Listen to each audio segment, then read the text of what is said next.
Hey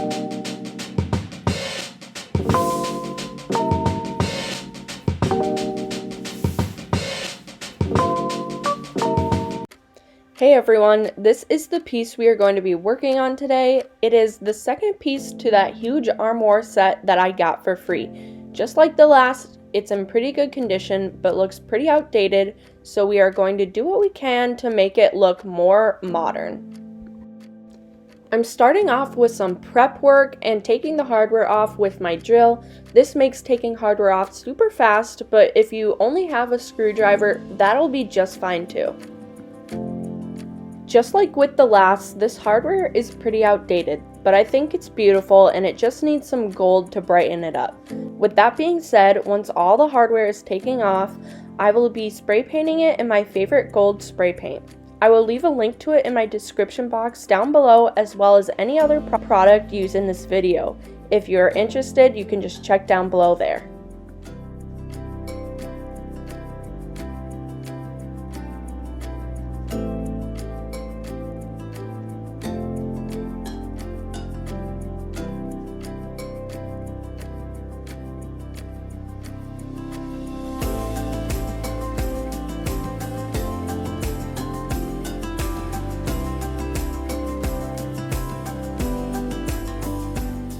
You can see as we're finishing up with taking the hardware off, I am also taking all of the drawers out, and this is just going to make it so much easier when it comes time to cleaning, and that is the next step.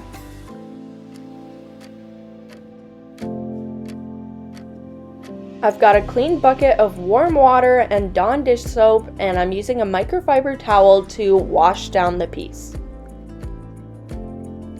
Anytime that you are planning on painting something, it's important to make sure to clean down the piece just so that you know it's ready for paint and nothing will get stuck into the paint.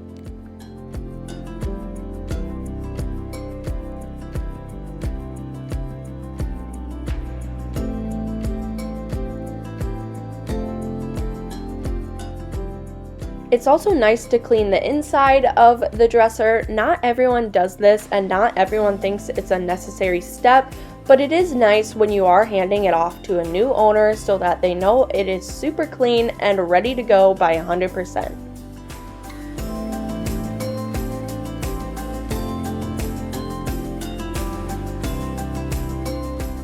And just to show you, if you weren't gonna clean this out, this is what would be left in that dresser.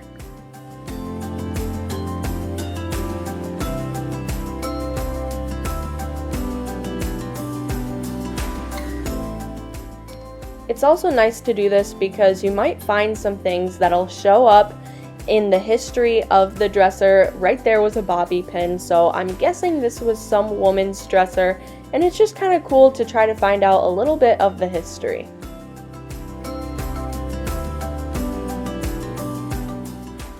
Even once you finish the dresser, you are not yet done until you clean off all of the dresser drawers, because those are going to be getting paint as well. You also want to make sure to get the inside of the dresser drawers because people are going to be putting their stuff in it and they don't want something that's all dirty on the inside. After everything has been cleaned down with soap and water, I like to use Dawn dish soap, by the way, then it is time to go back and rinse the piece off with just regular water. It's important to do this because a lot of the time cleaning off the piece can leave soap residue, and that will show up in your primer and paint. So just going back and wiping it all off is a necessary step.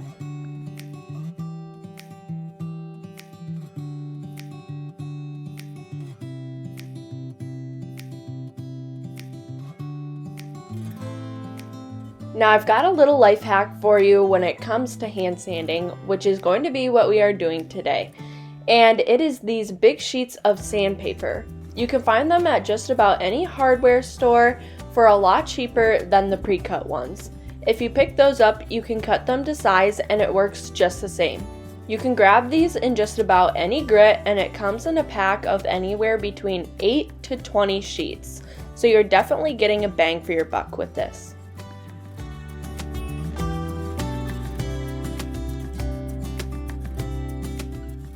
I'm making sure to lightly sand everywhere that is going to be painted, and that way I'll know that it is 100% ready for paint.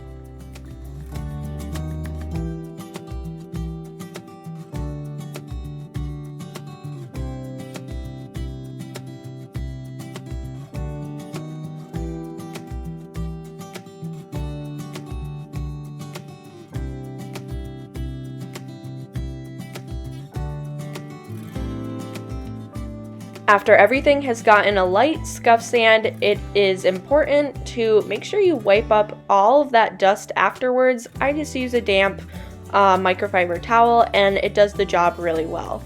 But after this, it was freezing in this room, so it's time for a home project. This is our floorboard heating that we have had in the back room, but it hasn't worked since we moved in.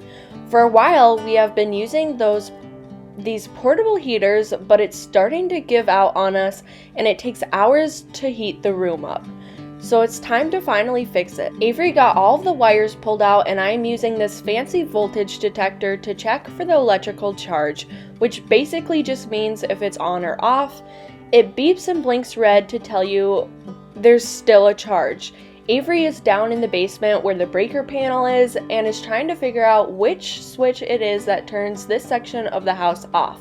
When it stops blinking red like that, we know he has found it and it is off, so it's time to head to Home Depot for replacements.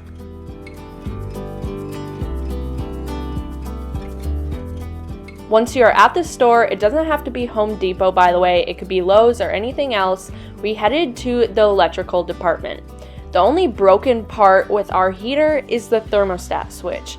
So we picked this one up for $33 and then we browsed the wide selection of wire connectors because it's always a good idea to switch those out too whenever something is broken. So we checked out with those two items, making our total just over $40. But because we are renting, our landlord will reimburse us for the cost. So that $40 that we spent will go right back into our pocket.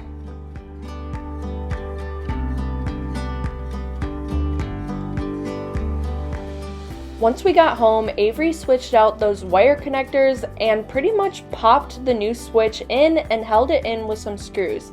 At the time, we weren't sure if the switch was the only problem, so Avery went back down to the breaker panel and I was happy to feel heat actually coming out of it.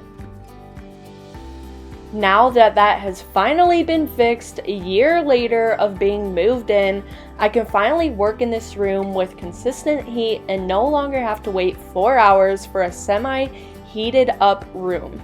So with that being said, let's get back to the project. I've even taken my sweatshirt off at this point and I am starting the priming process. I'm using my 123 Zinsser primer. I am rolling it on and I covered the tin with some aluminum foil. That way I can reuse it over and over again and it'll help with an easy cleanup.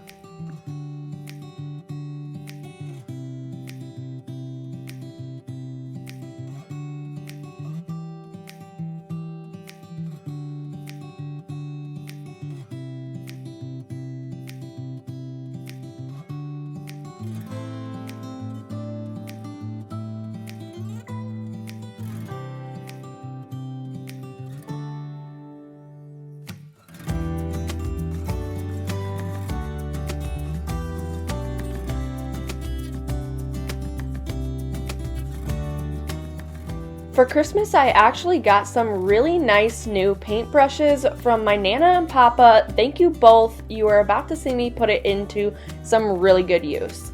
But it is a zebra circular brush. I have used these before and I really love how soft they are, but I don't think I've ever shown them being used on my channel. So I'm going to use this on the side of the dresser here, like you can see.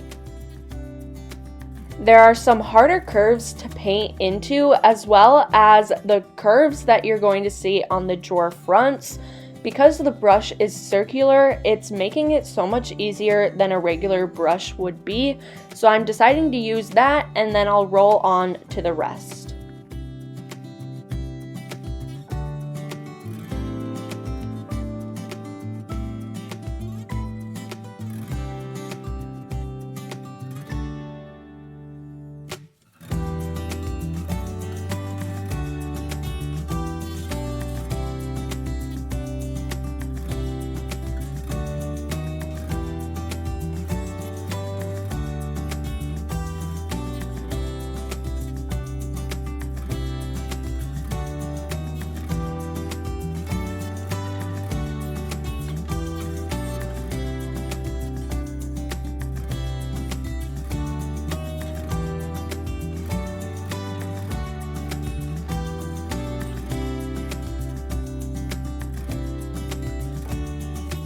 As I'm finishing up the first coat of primer, there is one thing that I learned from the armoire dresser that I did, and that is to prime twice on this piece. Because the finish showed through so much that I had to paint on 5 coats of my white paint, I decided to prime twice for this dresser. This primer is also very thick, so priming twice is going to give me some extra coverage for when I go into painting this piece white.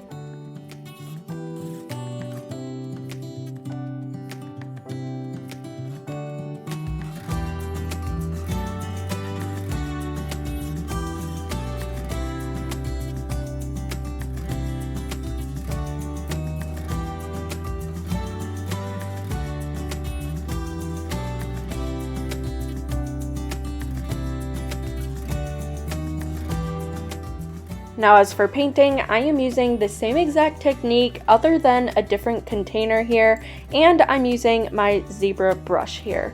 So I am using the same paint and the paint transformer as well, and I'm going to start covering the dresser in it.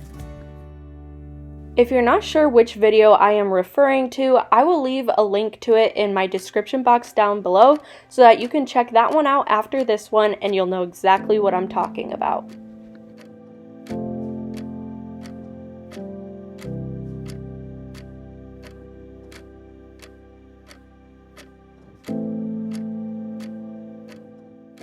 Now because we did prime twice, it did help a lot with the coverage, and both are pretty similar in the color. They're both white, so I didn't have to do as many coats as the armoire, but I did still have to do 3 coats for the white.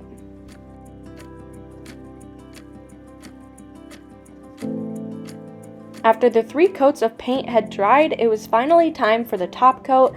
I am taking my polyacrylic here and just putting it into this second part of this container. I actually really like these a lot because it separates the 2 of them, but I'm not wasting a bunch of containers. So like I usually do, I'm pouring it in, and then I'm going to take some paint from the other side and mix it in. This just helps with the cloudiness of the polyacrylic. You really don't have to do it on these light colored projects, but it's become such a habit for me, I do it anyways.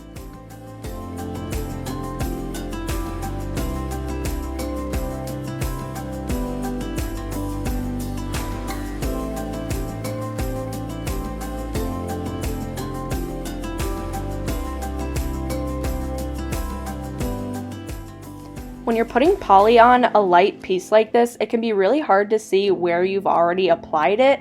So just make sure that you have really good lighting for this, either by a window, or I really used the bright light of my ring light to help me guide where I have already painted and where I haven't.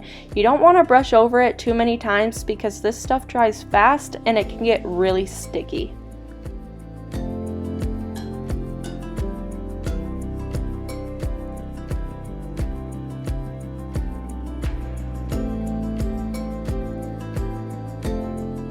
So as I'm sealing this piece, I was remembering that I wanted to distress this piece as well, and I didn't end up doing it before I started applying the top coat. So this is a good learning experience for me, and I'm gonna try distressing it after the fact that I put the top coat on, and this way I'll know if it's just as easy to distress even with the top coat on.